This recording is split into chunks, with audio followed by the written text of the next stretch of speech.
বাড়িতে মুরগির মাংস আসতো না, তখন সপ্তাহান্তে পাঁঠার মাংস হতো এবং মা রান্না একটাও গুঁড়ো মশলা নয়, সবই শিলনোড়ায় বাটা মশলা, কি এক অপূর্ব স্বাদ। তারপর থেকে আজকাল প্রায় চিকেন বিরিয়ানি হোক, সেই চিকেন কষা হোক, চিলি চিকেন হোক, যাই হোক, চিকেনের রকমারি রান্না আমি খুব যত্ন নিয়ে করি এবং যত সব ইনগ্রেডিয়েন্টস দরকার তা জোগাড় করে এবং তারপরে ম্যারিনেট করে অনেক সময় নিয়ে রান্না করি। আজ অনেকদিন পরে মনে হলো আজ নিজের জন্য একটু মাটন করি। এখন তো রেড মিট খাওয়া বারণ বলে কেউ খাই না, হ্যাঁ, অনেক রকম রেস্ট্রিকশন আছে, ছোটরা তো খাই না। আজ একটা সুযোগে মনে হলো নিজের জন্য করি, কিন্তু সেই নিজের জন্য এত হ্যাপা কে করবে? এত মেরিনেট করে রাখা, দই দিয়ে লেবু দিয়ে মেরিনেট করে রাখা, এত কিছু না করে একদম চটপট সবকিছু যা যা সামনে ছিল দিয়ে রান্না করে ফেললাম।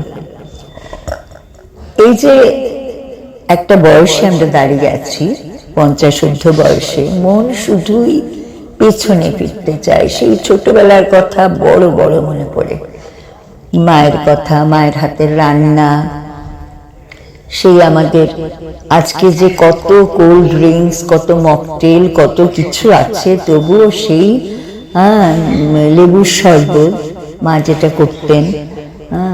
পরের দিকে অনেক পরে অরেঞ্জ স্কোয়াশ বাড়িতে আসতো, কিন্তু লেবুর শরবত।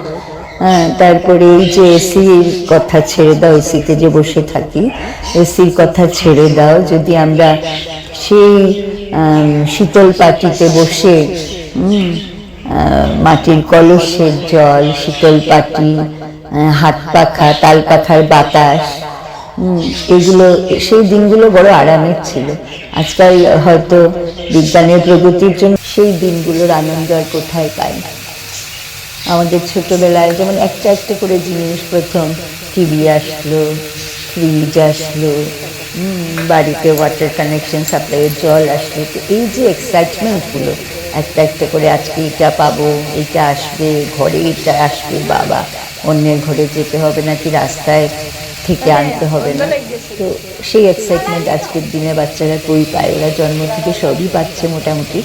আমাদের মিডিল ক্লাস ফ্যামিলিতেও আমি খুব একটা বড় লোকদের কথা বলছি না, যেগুলো এমিউনিটিস এখন ইনভার্টার সবার ঘরে আছে, পড়াশোনার জন্য সবারই রাখতে হয়, এসে হয়, মনটা শুধুই ছোটবেলায় ঘোরাফেরা করতে থাকে।